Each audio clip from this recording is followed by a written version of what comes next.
can you really, and I mean like really, actually fly to Japan for $250? Because that's exactly what I wanted to know when I saw videos like this pop up while I was researching for our trip to Japan. Because listen, I love a budget airline. I love a cheap flight, but even to me, this seems a little too good to be true. And if you've ever flown with a budget airline before, you know it probably is. Either the experience is just terrible, the seats are uncomfortable, or you end up paying more than you would for a normal ticket because they upcharge for everything. So when we decided to add an extra leg after our trip to Japan and hop over to Thailand, I thought this was the perfect time to test this out. But what I really wanted to know was how much it actually cost in the end and whether it was as good as it seemed from all of these videos and headlines. And I just realized I haven't even told you what this airline is. It's called Zip Air, and if you've never heard of it before, neither had I. It's basically a child company of Japan Airlines and it's their budget airline. So if you've ever flown on like Spirit or Frontier in the US, or even like EasyJet, Ryanair, Jet2, it's basically the same thing. You're basically paying for your seat and that is it. There's no food included in the flight. You typically only get one bag, usually a personal item unless you pay for an additional one. And the seats aren't the most comfortable, but if you know what you're getting into, I feel like it can be worth it. To me, it's one of those you get what you pay for situations,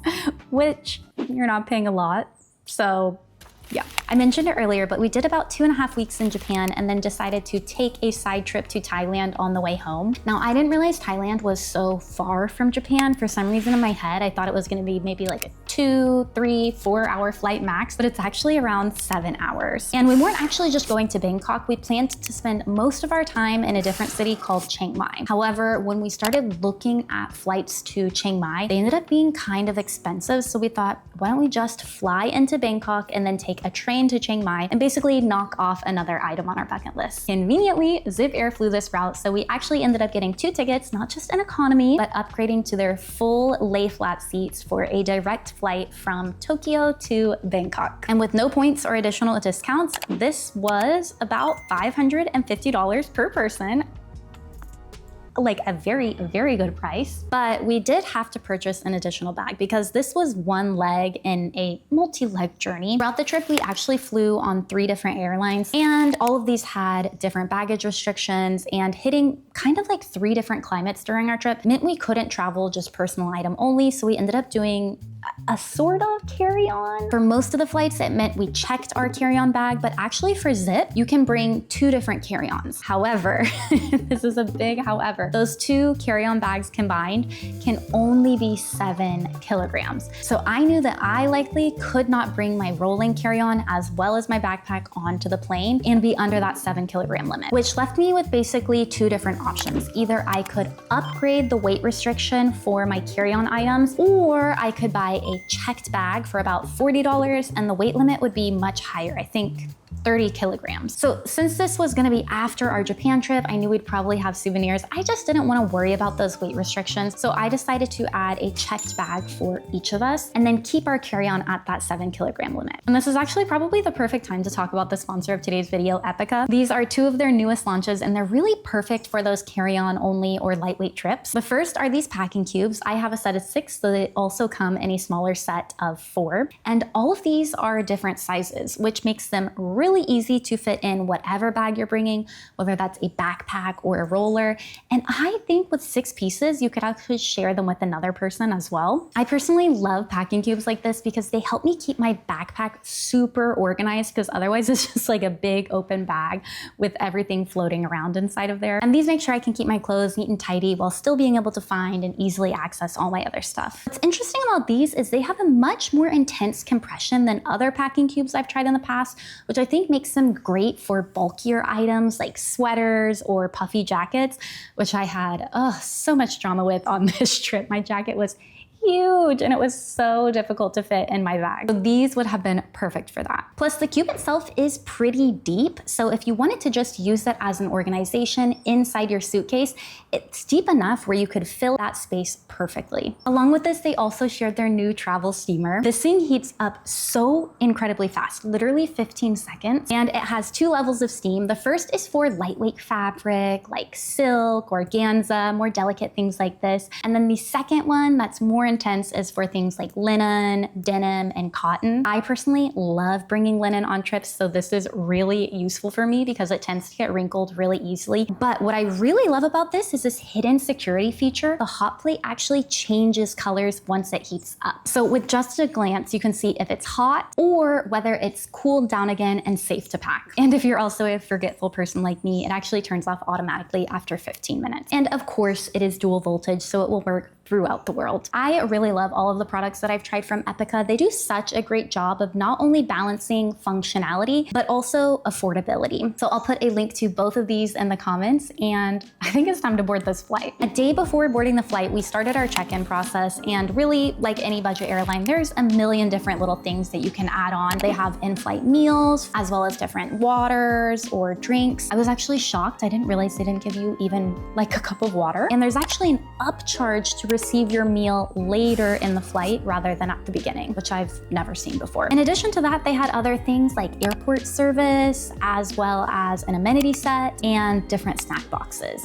The only thing that looked really interesting to me between all of these was, of course, the in-flight meal and the amenity set. And we decided to kind of basically test two options between us. I decided to order the in-flight meal to test that out, and then my partner chose to eat at the airport beforehand so we could compare the price between the two of them and see if one was better than the other. And we walked through a lot of the airport trying to find a place to eat. We finally settled on this small food court with a ramen shop. And then afterwards, we stopped at 7-Eleven to grab just a couple snacks. Now, if you decide to do this, you're not gonna be the only one because the line was incredibly long. We probably waited in the line for maybe 10 to 15 minutes before we got inside. And then inside, there were a lot of different options if you did wanna bring food onto the plane. Or of course, like egg salad sandwiches, chips, things like that. But they also had those reheatable bento boxes that you see in a lot of convenience stores. And had we not eaten before or purchased an in-flight meal, we probably would have gotten something like that. But we really just ended up getting some egg salad sandwiches, some chips, and like water. Nothing too crazy. But before we could even get through security to eat, I had a breakdown at the airport because I could not get my bag under 7 kilograms.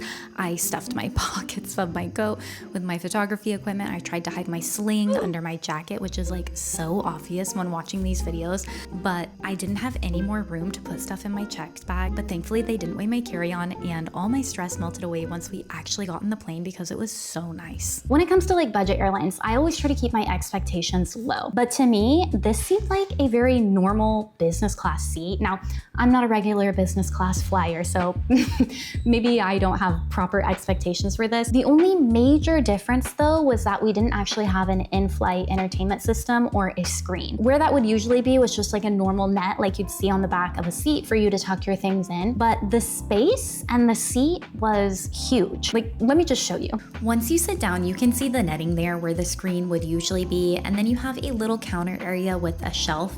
At 5'3", I was just able to rest my feet here while sitting, and then it goes back much deeper, which is more important when you're actually asleep because your feet will extend into here. Just above that is another small shelf where you could slide in books or a magazine, and then there is one more smaller pocket that I was able to fit my tripod in just below the little controls, and a small reading light next to your head. And then under that little shelf on the left is a small outlet. But let's get to the star of the show, this lay flat seat, because oh my God, this is amazing. It really truly lays completely flat. I can't. It felt a little weird without a pillow, but I ended up just rolling up my coat and using that later on when I fell asleep. Now, like I said, the biggest difference was, of course, that there was no in-flight entertainment screen. So if you want to watch movies or TV shows on the plane, you should definitely download those onto your phone or iPad before you actually board. However, I ended up spending most of the time just reading my Kindle. I did use the in-flight Wi-Fi to scroll for a little bit, and this was fine for like, Reddit or Threads, but I couldn't really watch any videos, so it didn't work great for TikTok, and you wouldn't be able to like stream shows using it. Most of the time I ended up reading my Kindle and sleeping, which is honestly why we bought these seats anyway. About 2 hours into the flight, they actually brought out my in-flight meal. Now this isn't like what you'd normally get in a premium economy or business class. This is much more like what you would see in typical economy. It's like a reheated meal. You peel the plastic off, and then they give you a kind of bamboo wooden spork to eat it with. I have to say though, it was good enough for me. It didn't taste bad. It was flavorful enough. Of course, it's not the nicest thing I've ever eaten, but for what it was, I was totally content with this. After I finished that, I broke into my egg salad sandwich and read my Kindle a little bit before making one more stop before finally falling asleep to the bathroom. And honestly, this is always like the worst part of flights. On our flight to Japan on JAL, the bathroom smelled like pee so badly, and I was really surprised by that. And honestly, it was the same on this flight too, so I don't know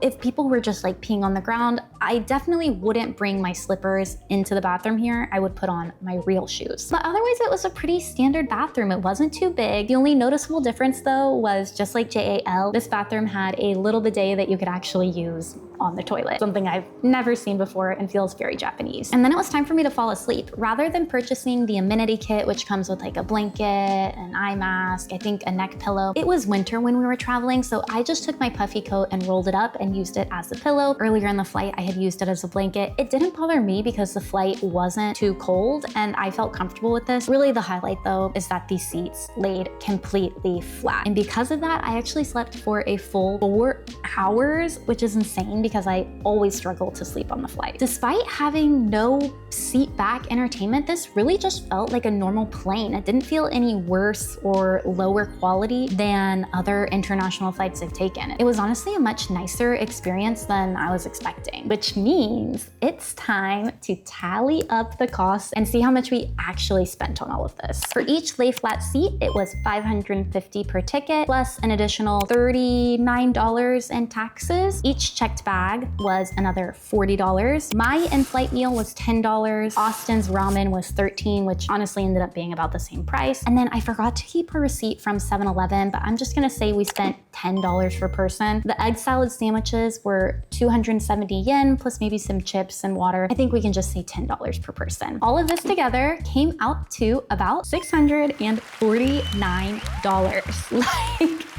that's crazy to me. I would have thought it would have been about $1,000 per person, but the fact that it's under $700, even with all our little upcharges, is amazing to me. And I would absolutely do this again if we had the opportunity. You know, I went into this with low expectations, just like I would any budget flight, but this really, really, really impressed me. And if I ever have the opportunity to take one of their lie flat or business class flights again, I absolutely would. This was fantastic. Now, the only thing is I know that these lie flat seats tend to sell out pretty quickly. So if you do know that you'd like to take this flight, you probably need to book it in advance. This is not like a last minute thing, but I highly, highly recommend. Let me know in the comments if you've ever flown with Zip Air or like another similar budget airline outside the US and whether you would do it again. For me, this was a home run.